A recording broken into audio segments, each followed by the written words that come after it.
Xiomara Molina, dirigente de la coordinadora de la Asamblea Permanente por la Legalización del Aborto, afirmó que el Estado debe garantizar condiciones seguras y dignas para la interrupción voluntaria del embarazo. Eso fue lo que recalcó en entrevista con Conciencia Activa, que el aborto es un tema de salud pública, dignidad y derechos, no un tabú. Esto en un debate que resurgió tras el ingreso al Congreso del proyecto que busca legalizar el aborto hasta las 14 semanas.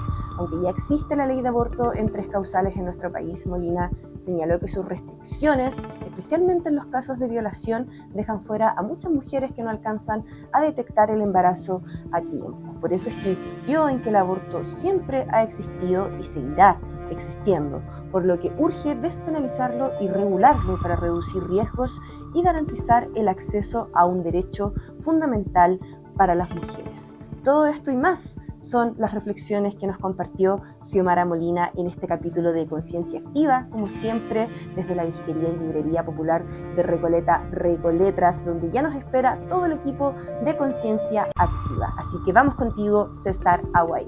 Gracias, querida Catalina. Efectivamente, estamos en Recoletras, la disquería y librería popular de Recoleta, para hablar siempre de un tema que pueda ser de interés para nuestra audiencia, aportar en pensamiento crítico con todo este equipo que integra Osiel Moya, Jorge Rojas Cañete, Catalina Araya, Vladimir Araya, Pato Bacaro. Hoy día vamos a abordar un tema que para algunos tiene que ver con la dignidad, para otros tiene que ver con los derechos, hay un sector también que lo califica con la muerte. Bueno, ella nos va a aclarar todo esto. Xiomara Molina es la coordinadora de la Asamblea Permanente por la Legalización del Aborto y está aquí, desde Recoletras, para concienciaactiva.cl. Xiomara, muchas gracias por aceptar nuestra invitación y muy buenas tardes para ti. Hola César, muchas gracias a ustedes por la invitación y la conversación que vamos a tener. Ya, pues yo partí como haciendo un adelanto de si esto tenía que ver con dignidad, con derechos, con muerte, porque son opiniones que se escuchan en la sociedad chilena. Yo he escuchado esos 3 conceptos por lo menos. Sí, son palabras recurrentes cuando hablamos de aborto y de derechos sexuales y reproductivos en general. Nosotras desde las organizaciones hay elementos de esta conversación que los tenemos claros hace mucho tiempo, más que por alguna superioridad moral o intelectual, simplemente porque tienen que ver con la vida de las mujeres y de las niñas y es lo que vemos cotidianamente. Entonces, esto de hablar de dignidad tiene que ver simplemente con lo que sentimos, con lo que nos pasa en nuestros cuerpos, en nuestros corazones. Cada vez que una mujer, que nuestra amiga, la vecina, la compañera de la pega, la compañera de la U, del colegio, la prima, cualquiera, está embarazada y decide interrumpir ese embarazo, pasamos por una situación donde lo que se pone en juego es nuestra dignidad, nuestra seguridad, y sentirnos personas dignas y sentir que estamos tranquilas y que no nos vamos a morir y que nadie nos va a estafar, ¿cachai? Y que vamos a poder resolver algo que es parte de nuestra salud, y vamos a poder resolverlo de buena manera o no. Eso es un derecho. ¿Por qué es parte de no nuestra sentirlo salud? súper indigno, ese es el punto. ¿Por qué es parte de nuestra salud el tema del aborto? Para que todos entendamos y entiendan. Porque el cuerpo de las mujeres es un cuerpo que tiene la capacidad de reproducir y de albergar un embarazo. Entonces, en esos procesos de embarazo, a veces se producen... el embarazo es un proceso fisiológico. Hay muchos embarazos que terminan en abortos espontáneos. Eso puede ocurrir en cualquier momento de la gestación. Por supuesto, las primeras 12 semanas o el primer trimestre, la cantidad de embarazos espontáneos es más alto. Pero también es parte de lo que durante toda la historia de la humanidad las mujeres han podido decidir o han debido decidir en torno a su reproducción, porque cuando una se embaraza tiene 1000 cosas en la cabeza, o sea, me dan las lucas para sostener esto, me da la energía, me siento bien para hacerlo, quiero realmente hacerlo, en qué situación de vida estoy como para poder tomar esta decisión. Y muchas veces uno no está en condiciones de enfrentar la maternidad, porque la maternidad es para toda la vida y tiene que darse en buenas condiciones. Y una se da cuenta inmediatamente cuando esas condiciones no son las mejores. Cuando tiene que tomar la decisión sola, podría decir alguno, pero cuando hay una relación de pareja estable, por ejemplo, ¿por qué no puede participar el hombre en esa decisión? Mira, yo creo que cada situación es es una particularidad en sí misma. Nosotras siempre pensamos que cada mujer tiene una historia en sí misma, es un mundo en sí misma, porque, por ejemplo, hay mujeres que tienen relaciones de pareja, pero están embarazadas de la persona que las maltrata, por ejemplo. Hay personas que tienen una buena relación de pareja afectiva, pero están viviendo en un nivel de pobreza y tienen 3 hijos y no tienen expectativas más allá en términos económicos que permitan tener ciertos niveles de dignidad para esa pareja y para sus hijos, y pueden estar muy enamorados, pero no les dan las lucas. Esa es la realidad. Entonces, si tú lees los foros, por ejemplo, en relación a este tema, es bien curioso que una de las primeras cosas que aparecen en los comentarios es ¿a cuánto el kilo guagua? O sea, es carísimo criar en este país, y esos son elementos que uno también tiene que poner en la balanza. ¿Y si no tuviéramos problemas económicos en nuestro país, no tendríamos que hablar del aborto, por ejemplo? Siempre vamos a hablar de aborto, porque porque no existe la posibilidad de evitar un embarazo no deseado en un 100%. No existen anticonceptivos que sean 100% efectivos. La tecnología no funciona así. Entonces, siempre van a existir embarazos no planificados y no deseados, aunque las personas que están manteniendo relaciones sexuales estén ocupando todas las alternativas tecnológicas a su alcance, siempre va a haber un margen de error. Los medicamentos, todos tienen un margen de error, no solo los anticonceptivos. Entonces, en ese margen de error, el aborto siempre va a existir, porque si existe un embarazo no planificado y no deseado, siempre existe la posibilidad de decidir si continuar o no con ese embarazo.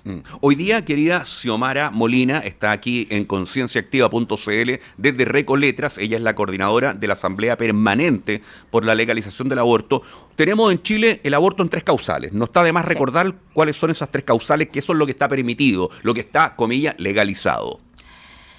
Sí, en Chile hay una ley, como dice César, de aborto en 3 causales. Es una ley que permite la interrupción voluntaria del embarazo en el caso de que la persona que está embarazada el embarazo ponga en riesgo su vida.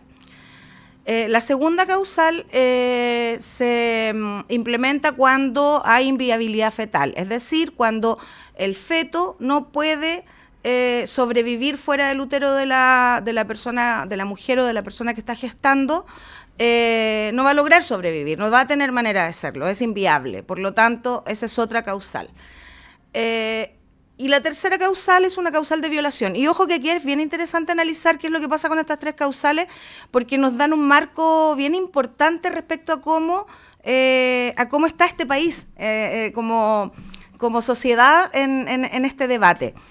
Primero, la primera y segunda causal son causales que en la práctica han existido toda la vida, porque son cosas que en los hospitales se interrumpían igual. Ahora se interrumpían de mala manera, muchos no querían, no estaba regulado, a regañadientes, pero obviamente que si una mujer está en riesgo vital, no tienen que interrumpir el embarazo si eso va a salvar su vida. Entonces, lo que se hizo con las 3 causales fue legalizar y darle un carácter de política pública y poner un reglamento y una norma técnica para decir esto tiene que funcionar de esta manera, no arbitrariamente. Y se agregó la causal de violación. Y la causal de violación es la única que debería depender de la decisión de la persona que va a interrumpir el embarazo. Pero en la práctica eso tampoco es tan así. ¿Por qué? Porque depende de si el equipo se tiene que configurar. Todas las causales se tienen que constituir, tiene que haber un médico que las constituya. En la causal de violación, por ejemplo, vemos que hay mujeres que hay márgenes de error, se dilatan el acceso de las mujeres a la prestación, entonces tiene un límite de edad gestacional, además de un límite de tiempo para poder hacer el aborto que no se condice con lo que la ciencia dice. Pero hoy día en estas 3 causales... Esta es muy importante, porque esta es una causal que tiene directa relación con lo que nos pasa a las mujeres y con lo que nosotras podemos decidir y que otros quieren decidir sobre nosotras. La causal de violación tiene un límite de edad gestacional hasta las 12 semanas para las mujeres mayores de edad y hasta las 14 semanas para las menores de 14 años. Yo me embaracé a los 16 años. y me di cuenta de que estaba embarazada cuando tenía 16 semanas. Eso es lo que le pasa a las niñas. Fisiológicamente, culturalmente, emocionalmente, no tenemos posibilidad la mayor parte de las veces de darnos cuenta de que estamos embarazadas antes de que el embarazo ya esté avanzado. Entonces, desde ahí en adelante, esas semanas ya son totalmente insuficientes. ¿Por eso hace falta el aborto libre? Por eso hace falta el aborto legal. O sea, el aborto legal es necesario porque es algo que ocurre en la vida de las mujeres, el aborto, va a seguir ocurriendo, ha ocurrido durante toda la historia de la humanidad, y por lo tanto necesitamos que ocurra en condiciones dignas, en condiciones seguras, en condiciones sanitarias aceptables. Y eso lo tiene que garantizar el Estado. Eso es el aborto legal.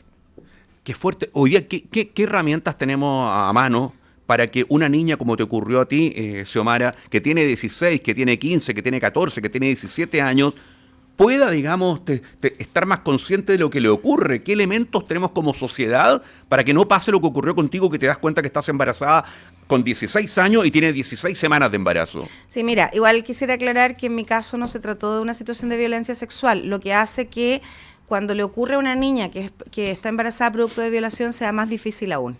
Es más complejo aún cuando la situación es en un contexto de violencia. Eso le añade un elemento obvio, muchísimo más grave. Pero nosotros siempre hemos planteado en la Asamblea que la educación sexual integral o la educación integral para la sexualidad protege a las infancias. Las niñas y los niños son protegidos cuando la sociedad les enseña qué decir, cómo hacerse respetar, qué es lo que pasa con su cuerpo, cuándo pueden decir que no, qué es el consentimiento, entender que tienen derechos. Nosotros vivimos en una sociedad donde me imagino que muchos otros programas aquí mismo han conversado respecto a cuál es el tipo de ciudadanía, entre comillas, que tenemos. Pero hay un sector de la sociedad que justamente eso lo ve como, ¿qué le vas a estar metiendo en la cabeza a las niñas, a los niños, estas cosas del consentimiento para que se anden por ahí metiendo con cualquier persona? La estás provocando antes de la edad que le corresponde, por favor. O sea, yo recuerdo que para el periodo de la primera convención constitucional apareció este eslogan de con mis hijos no te metas.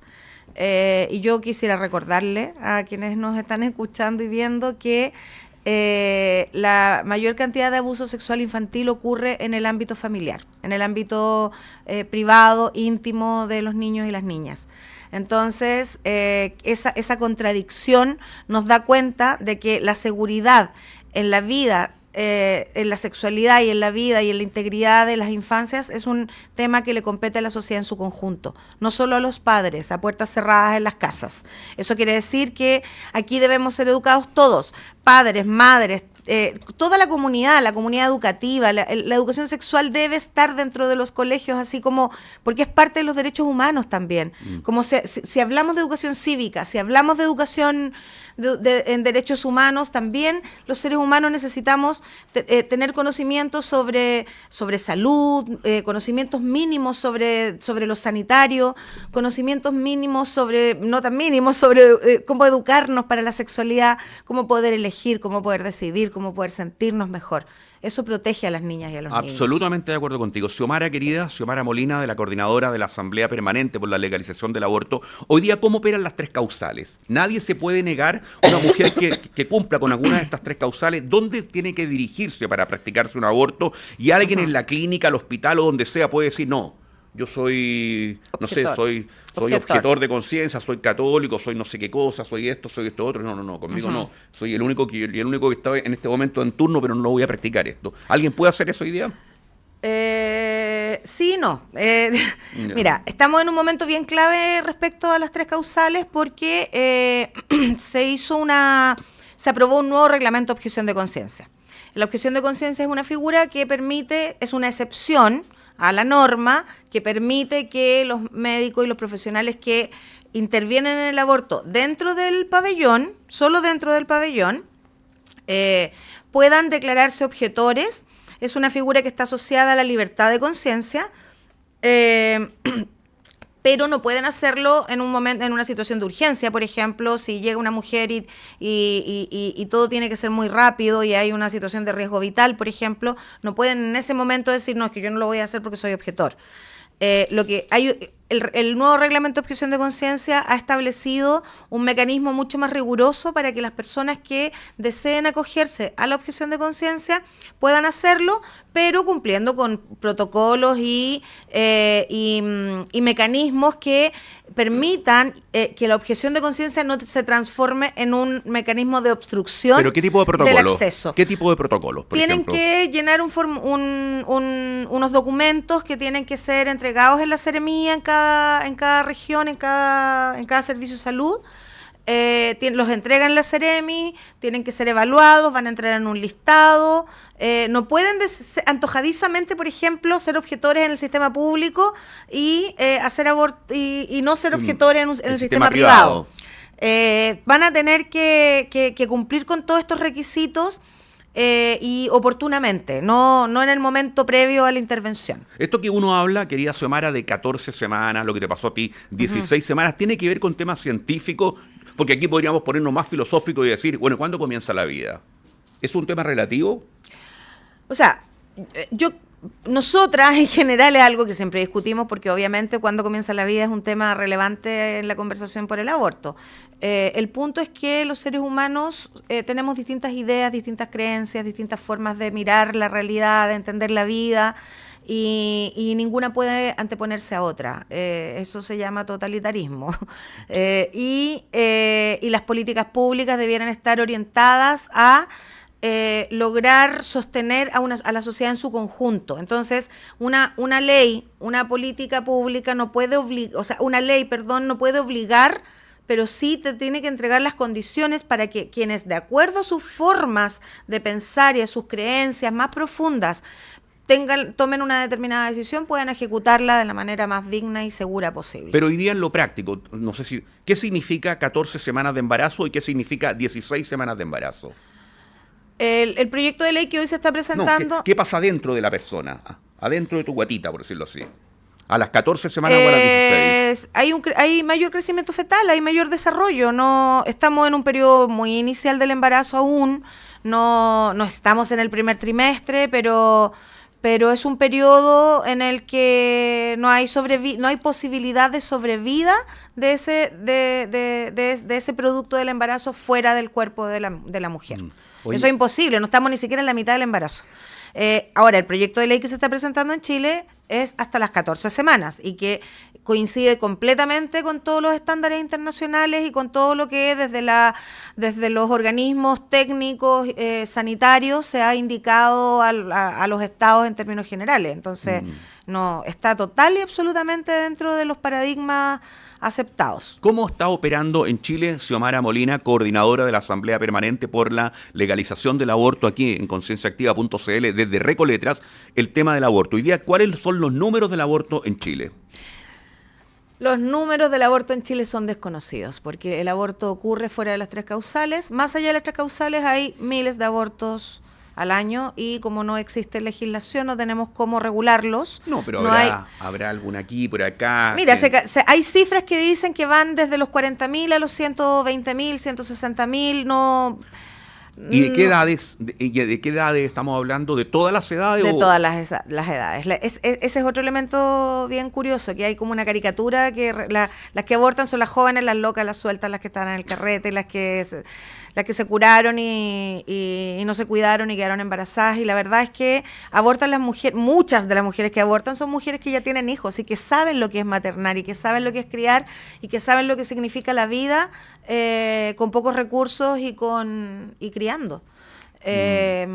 Las mujeres que abortan son todas. Son personas trans, son mujeres indígenas, son mujeres jóvenes, niñas, mujeres mayores, mujeres ¿Y bajo qué condiciones abortan? La mayoría en clandestinidad, pues solo las que están en las 3 causales pueden abortar en los hospitales. ¿Y la clandestinidad qué y significa? Ojo que tú me preguntabas por la objeción de conciencia de antes, eso es algo que no dije, que es interesante también conocer. Chile es un país pionero en esta materia porque existe una figura que se llama objeción de conciencia institucional. La ley IBE, que es algo que no hemos logrado eliminar, pero que en algún momento espero que como sociedad lo podamos mirar, permite la objeción de conciencia institucional. Y la conciencia es un atributo de los seres humanos, entonces es como pensar que un edificio tiene conciencia, que una clínica, una institución tiene conciencia, es un absurdo. Y eso también es un abuso. Entonces eso es parte de cómo ocurren las tres causales en Chile. Mira, a propósito de que nombraste que este no es un tema, tú lo dijiste muy bien, de una loca, una curada que anda por ahí, con todo respeto, ¿no es cierto? Porque mucha gente precisamente dice eso respecto al aborto. Dicen, no, estáis locos legalizar el aborto, van a acostarse mañana y se van a hacer un aborto. Después se hacen otro, van a la fiesta tanto, van con los amigos, y esto corta el deseo. Obvio, hay sectores conservadores que así lo piensan. Totalmente, pero toda la vida, toda la historia de la humanidad, hay algo que las feministas llamamos patriarcado, que tiene mucho que ver con cómo la sociedad intenta controlar la vida de las mujeres. Y si yo me pongo, es lo mismo que se decía respecto a, pero mira con la ropa que anda, si yo me pongo minifalda es asunto mío.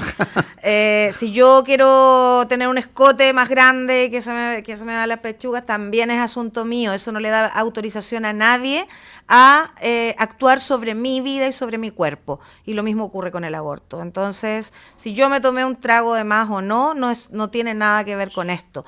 Ninguna mujer se embaraza para abortar. No es un deporte, no es como cambiarse calcetines. Claro. Cuando una mujer se embaraza y tiene que decidir si interrumpir o no un embarazo, las dos decisiones son muy gravitantes y muy importantes para toda su vida. Así que a uno se le pasan todas las películas había y por haber por la cabeza. Mucha gente todavía sigue pensando que si una mujer efectivamente anda con un escote hasta acá y usa una falda hasta acá, ¿qué queréis que haga? Anda provocando.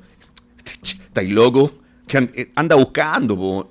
Hasta el día de hoy es por lo menos lo que yo percibo en la calle y lo percibo conversando. No sé qué te pasa a ti con eso, Xiomara. Espero que el mundo vaya cambiando. Yo también espero que el mundo vaya cambiando. Ese tipo de lógicas,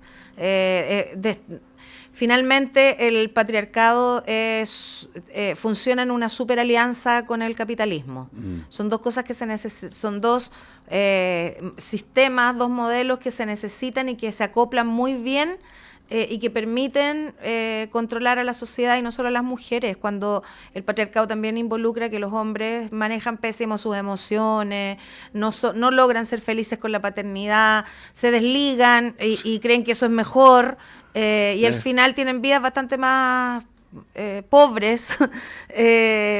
No sé, vivimos en una sociedad tan violenta que tiene mucho que ver con todo ese tipo de lógicas. Así es que cuando las feministas decimos que cuando las mujeres avanzamos, avanza la sociedad completa, no avanzan solamente las mujeres. Oye, veía, mejor dicho, estoy casi seguro que en la cadena alemana Deutsche Welle, un reportaje en español, que hablaba de Guatemala. Es un país que es una cosa terrible. Tremendo. En Guatemala.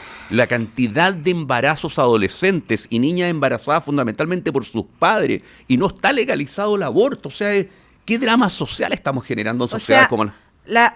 Latinoamérica y el Caribe son las regiones del mundo donde hay más embarazos de niñas. En Guatemala, en Nicaragua, en El Salvador. El Salvador, que es un país del que se ha hablado mucho este último tiempo casi como ejemplo de políticas de seguridad y una serie de cosas, un país donde se violan los derechos humanos cotidianamente. Hay mujeres presas, condenadas por aborto a 50 años de cárcel, algunas por abortos espontáneos. O sea, es una brutalidad. No, es como pensar en lo que ocurre en Gaza.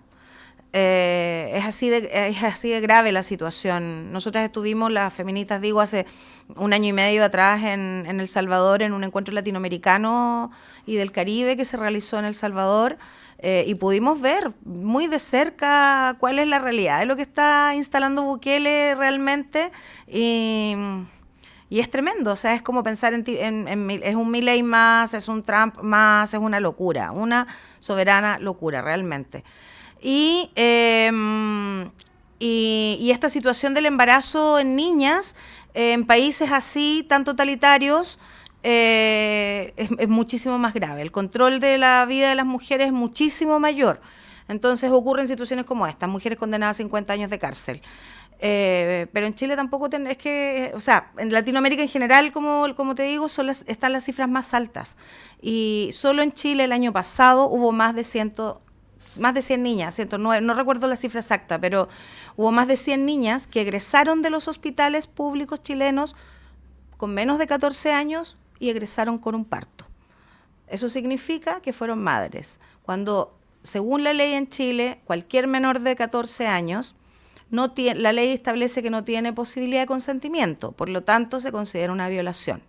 Yo me pregunto, ¿qué pasó que esas niñas no se les ofreció la ley IVE?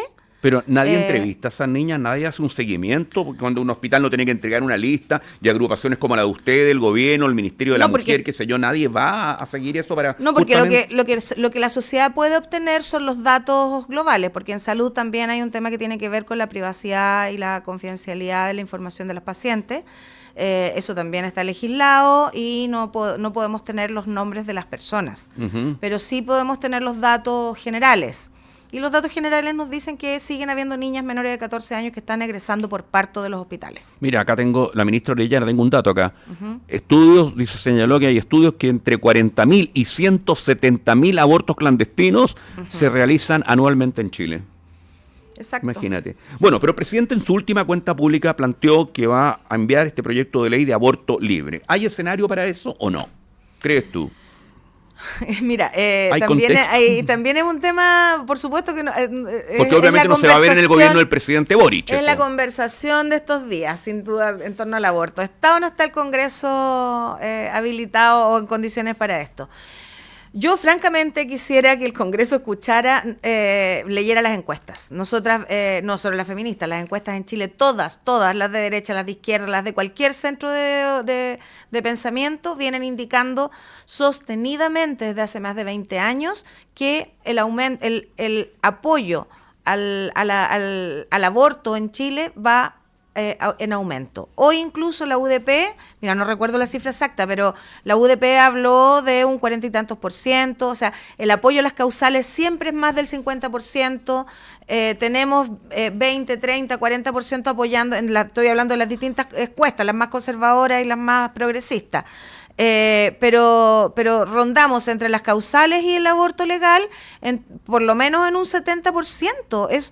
Esas son cifras enormes. Entonces yo le pediría al Congreso, francamente, que observe qué es lo que la ciudadanía realmente piensa, porque ellos están ahí porque fueron elegidos para representarnos.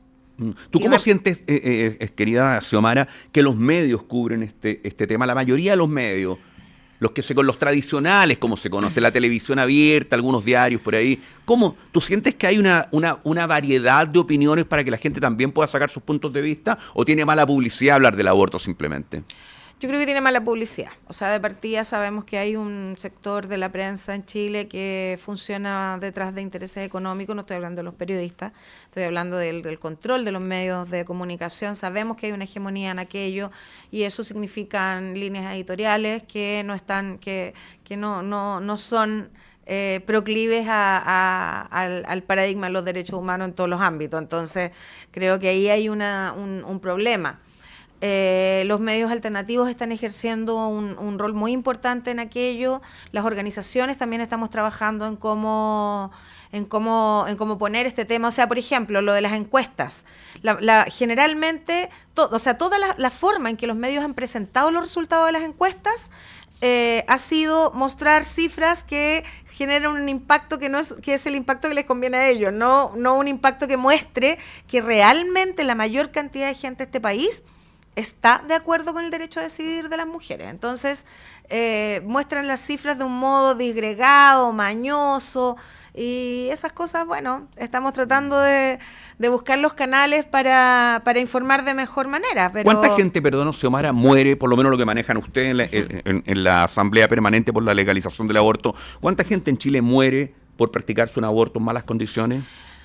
Es poca. La mortalidad en Chile es muy baja y eso es algo que hemos conseguido también.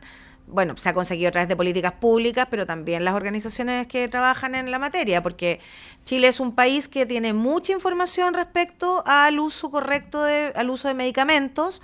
Es un país donde hay mejores condiciones de las organizaciones para poder entregar información correcta y es un país donde las técnicas de aborto han ido cambiando durante los últimos años de una manera que favorece la salud de las mujeres. Entonces, Efectivamente, el aborto que propone el proyecto de ley, que es un aborto realizado mayoritariamente con medicamentos, es un procedimiento médico muy seguro. Es un procedimiento de los más seguros de todos los que existen. Por lo tanto, eso es lo que impide, es lo que ayuda a que disminuya la mortalidad materna o la mortalidad asociada al aborto o al parto o al embarazo. ¿Hay muertes? Por supuesto que las hay, son muy bajas, son contadas. No tengo la cifra exacta, pero son muy bajas en comparación a otros países, pero hay muertes. Y una sola que exista sigue siendo importante. Obvio. Oye, ¿cómo operan ustedes como Asamblea Permanente por la Legalización del Aborto? Cuéntanos de la institución, etcétera. Nosotros somos una articulación de organizaciones, organizaciones de distinto tipo, colectivas territoriales, hay colectivas artísticas, redes de profesionales de la salud que trabajan, redes por el derecho a decidir, colectivas de acompañantes, distinto tipo de organizaciones que trabajan en materia de aborto. Y bueno, eso es una riqueza porque nos permite tener distintos puntos de vista, distintas miradas, acercamientos y nada, nos juntamos simplemente porque sentimos, cuando fue el momento de la convención dijimos, bueno, si este país está dispuesto a hablar de todo esto, ¿por qué no podemos hablar de aborto? Así es que es nuestro ¿Y dónde se juntan? ¿Quiénes pueden asistir, etcétera? Nos juntamos generalmente de forma virtual o presencial, no tenemos un lugar específico, hacemos reuniones permanentes, hoy tenemos una asamblea abierta, donde nos reunimos todos los lunes, invitamos a las personas a sumarse hacemos siempre al inicio una actualización, queremos que otras personas y otras organizaciones sepan de cómo va la discusión en Chile, y entonces hacemos un ratito de actualización. Nos siguen por nuestras redes sociales y podrán tener información. Tenemos campañas también. Tenemos una campaña súper buena que hizo un grupo de matronas que es sobre aborto seguro y preguntas frecuentes, precisamente. ¿Cuáles son las cosas que en general más nos preguntan? Las transformamos en post, en reels, y ahí están disponibles para que si ustedes están en una situación de aborto, tengan información segura con la que puedan contar. Información que viene de la Organización Mundial de la Salud y que no la hemos inventado nosotras. Perfecto. ¿Cuántas son ustedes en total? ¿Organizaciones? No ustedes, las que integran la Asamblea Permanente por la Legalización del Aborto. Es que la Asamblea articula organizaciones, obvio, entonces somos como representantes de... ¿Y ahí cuántas mujeres reúnen en total? ¿Como 20? Más Mira, o menos. Perfecto. Oye, tú nombraste delante, por ahí lo dijiste, salió rapidito el tema de Gaza. Es fuerte, ¿ah? Te lo digo yo, porque yo soy chileno de ascendencia palestina y el tema me duele mucho, además. Claro. Porque, ¿qué pasa con la salud sexual reproductiva de las mujeres en Gaza? Oye, no tienen ni dónde atender, y nadie levanta la voz. Nadie levanta la voz. El otro día escuchaba, por ejemplo, al exalcalde precisamente de Recoleta, Daniel Jado, hablar de otro tema que no tiene que ver precisamente con todos los periodistas que han asesinado la potencia ocupante de Palestina e Israel. Y nadie, yo no veo el colegio de periodistas que levante una voz como corresponde. No estoy hablando de 2 líneas ahí en redes sociales. Nadie se levanta ante eso. Imagínate lo que está pasando, ya no tienen ni dónde atenderse las mujeres que viven en Palestina. Incluso me atrevería a decir las de Cisjordania. O sea, no tengo muchas palabras para decirlo, solo siento que está ocurriendo un genocidio. Me hizo nanay, digamos. Es que está ocurriendo un genocidio frente al resto de la humanidad y como tú dices, no está pasando nada. Yo recuerdo al principio del gobierno de Trump que él sacó un video. Yo en realidad trato de no mirar muchas cosas de ese tipo porque como este tema tampoco es tan simple, tiene harta carga emocional y de pega este último tiempo. Entonces hay cosas que prefiero evitarlas un poco porque para no intoxicarme tanto. Y cuando veo a Trump me da mucha rabia, entonces trato de no mirarlo. Pero, te cuento un tema pero espérate, hizo un video... en la Franja de Gaza, al principio de su mandato, donde mostraba la Franja de Gaza convertida en una playa, en un resort. Claro, bueno.